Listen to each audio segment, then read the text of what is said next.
Welcome back to this special edition of Hannity, America's illegal immigration crisis. On Friday, California Governor Jerry Brown granted a series of pardons and commutations, including pardons for 5 ex-convicts facing possible deportation. In reaction, President Trump tweeted over the weekend, quote, Governor Jerry Moonbeam Brown pardoned 5 criminal illegal aliens whose crimes include 1, kidnapping and robbery, 2, badly beating wife and threatening a crime with intent to terrorize, 3, dealing drugs. Is this really what the great people of California want? Joining us now live from Los Angeles with more is Trace Gallagher. Trace? Katie, the president's tweet is clearly taking aim at how California has downplayed Governor Brown's pardon of criminal illegal immigrants. For example, the governor's office says the majority of those pardoned were convicted of drug-related offenses and nonviolent crimes. Badly beating your spouse isn't exactly nonviolent. Neither is kidnapping, robbery, or use of a firearm. Stealing a car may be nonviolent, but it's not jaywalking. And law enforcement officers will tell you that saying a convicted drug dealer had a drug-related offense is a bit of sugarcoating. The governor's office also says these illegal immigrants have changed their ways, which very well might be true, but it's also true that they fall under Homeland Security's definition of criminal aliens. And the list of counties and cities that may opt out of California's sanctuary laws is about to get longer. On Wednesday, the city of Escondido, northeast of San Diego, which is 50% Latino, will consider whether to join the Trump administration lawsuit against California. And on April 17th, San Diego County will discuss the same matter in a closed-door session. Last month, the Southern California city of Los Alamitos voted to join the Department of Justice lawsuit, and so did Orange County. And now Orange County Commissioner Sean Nelson explains part of the reasoning. Watch.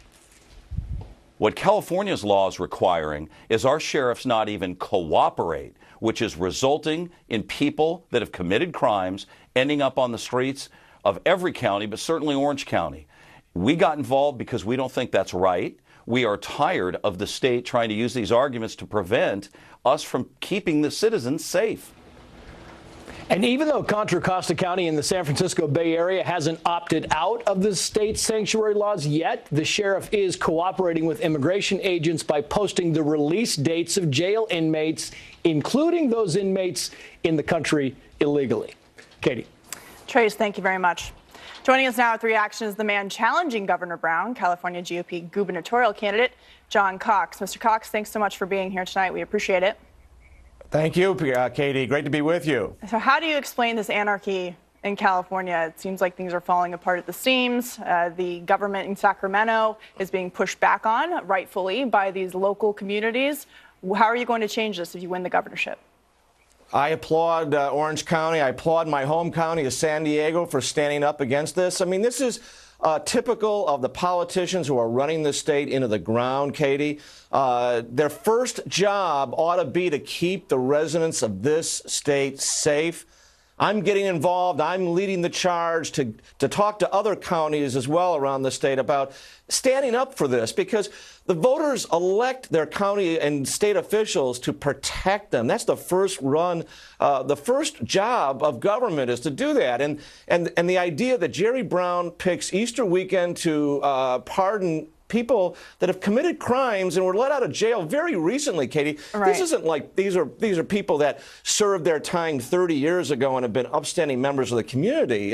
Quite the contrary. A lot of these crimes were committed in 2003, 2004, 2005, and they've recently gotten out of jail. I mean, they're a threat to the community, and they're illegal aliens, and the government in this state ought to act to protect the people of this state.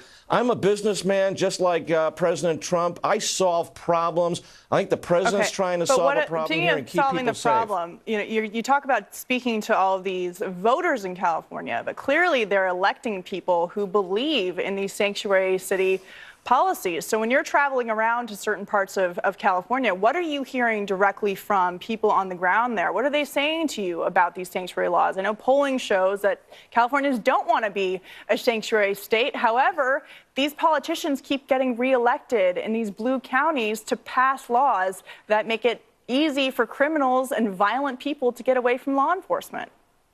Well, the people are rising up. I applaud the mayor of Escondido, Sam Abed. He's a friend of mine. The people are making their voices known to this, Katie. They're concerned. I mean, look at what Kate Steinle's parents went through. There's a young woman in Sonoma County that's dead because the sheriff there didn't inform ICE when they released a dangerous person out into the population. I mean, this can't happen. The people of this state have been beaten down by the majority party in this state. We have the highest poverty rate. We have more people on welfare than any other state in the country. Our business climate is horrendous. Our quality of life is suffering, Katie. We're 50th out of 50 for crying out loud. I think the people are going to rise up and continue this backlash all the way through November. They want better management. They're going to get it. I'm going to change this state. We're going to turn it around. If you win, which it would be nice for a Republican to win in that state, just given the track record of Democrats for the last couple of decades, what exactly are you planning to do to work with the federal government to reverse this trend of criminal aliens operating in California, cartel members operating in cities across that state? How are you going to actually approach that? Not from a talking points perspective, but from an actual managerial perspective of changing that perspective. I'm going to be meeting with every law enforcement agency in the state about working together. That's what the people do when they vote. Right. Absolutely. They want our public officials to work together, federal and state, hand in glove. I'm going to do that as the governor of this state. And I think that's what the people want. They don't want all this anger and resentment stirred up. They want the law enforced. It's the rule of law that makes this state and this country different, Katie. You know that. Yep, absolutely. Well, John Cox, thank you very much. And joining me now with more reaction is Fox News legal analyst Greg Jarrett and senior fellow at the London Center for Policy Research, Monica Crowley.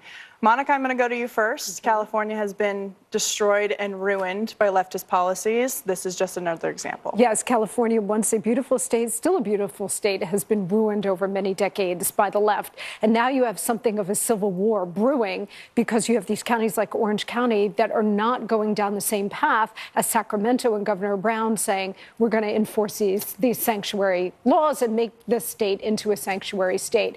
I think enforcement is critical, not just of our immigration laws, but also when you have folks like the Oakland mayor and others in states like California who refuse to enforce the law. And not just that, but put out calls to illegals to duck the law, putting federal agents at risk, putting the communities at risk, putting American citizens at risk. Those folks should be held to account, and laws should be applied to them so that they're held accountable and put up as an example. Greg, the federal government, the Justice Department, has filed 2 lawsuits against California now, one over federal land sales, the other over sanctuary cities. Do you think that it's time to start actually prosecuting people who are harboring illegal aliens in the state of California? Absolutely. There's a federal statute passed by Congress which has plenary power over all immigration matters. And it says if you harbor, shield, or concealed somebody here illegally, it's a crime upon conviction, punishable by 5 years behind bars. And if somebody dies as a consequence of your shielding someone, it's life behind bars. It's about time the Department of Justice started prosecuting sheriffs, mayors, like the Oakland mayor, for violating that law, and in the Oakland mayor's case, for aiding and abetting people during an ICE raid and obstructing justice. Well, Monica, the biggest problem with illegal immigration in this country is that there's been no accountability to the law. That is the reason we are in this situation in the first place, because the law has not been enforced for 30 years. That's right, by both sides. Right. Both parties should be held accountable for the situation we're in right now. The Republicans wanted cheap labor, right? And the Democrats wanted to flood the zone being the country, but particular states like California flood the zone for electoral purposes so that they could ultimately create a permanent Democrat voting majority. So you had both sides basically colluding with each other for different reasons to get us in this predicament. If I had to isolate the single reason why Donald Trump was elected, and he was elected for many reasons, improve the economy and so on, but if I had to isolate one reason, I would say build the wall. Yeah. Okay? His mantra of building the wall and enforcing America's immigration laws, deporting those who are here illegally, protecting the American taxpayer, protecting the American worker. I would say that is the thing that carried him across the finish line, not just with Republicans and the conservative base, but with disaffected Democrats as well, who've seen their wages depressed, who've seen this whole underground economy go to illegal immigration. They want the borders enforced. They know this country is a country based on the rule of law, or should be. Well, Greg, what about the argument, to play devil's advocate just a little bit, of people saying, well, California is just being, exercising their federalism, and they are allowed to decide what they want to enforce and what they don't want to enforce. Right. Explain how they're breaking federal law. Well, they passed laws, sanctuary city laws and county and state laws, that are in clear violation of the Constitution. Under the Supremacy Clause, you can't pass a law that conflicts with federal law, and they've done precisely that. Look, I grew up in California, spent 30 years there. My family is still there. They're heartbroken over what's happened to the state.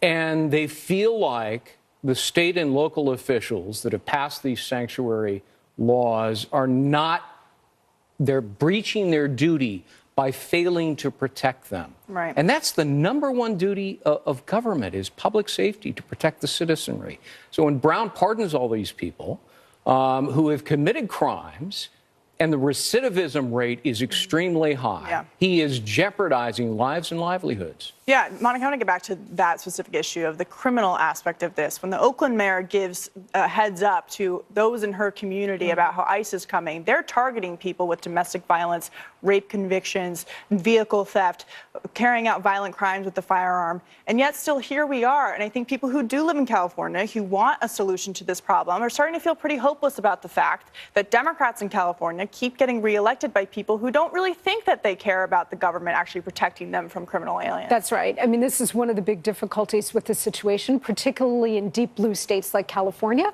where you have a nearly monolithic political situation. So while the people are saying, look, we look to our government basically for one major thing, which is to preserve our safety and security, and our state government, our local governments are not doing that. So yeah, this is an incredibly serious issue.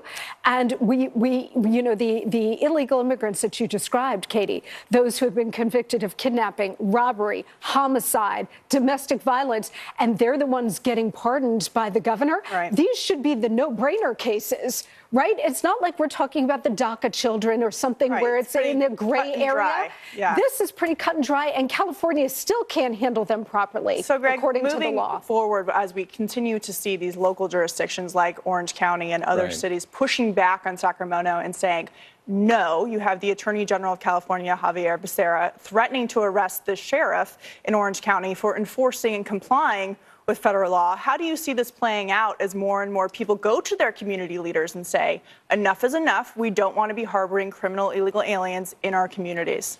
There are two avenues, civil law and criminal law. You've mentioned the criminal law. Let's start prosecuting people. The feds need to prosecute people who are violating the law, officials, sheriffs, police department chiefs. But civil law as well. That means withholding federal funds, and the federal government has the power to do that, and litigating the illegality of these sanctuary laws in federal court.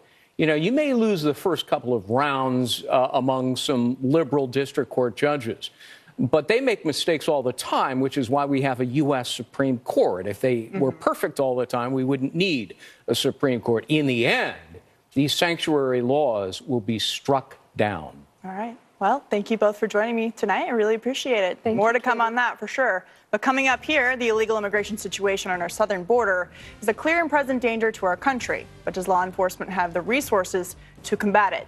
That and more as the special edition of Hannity continues.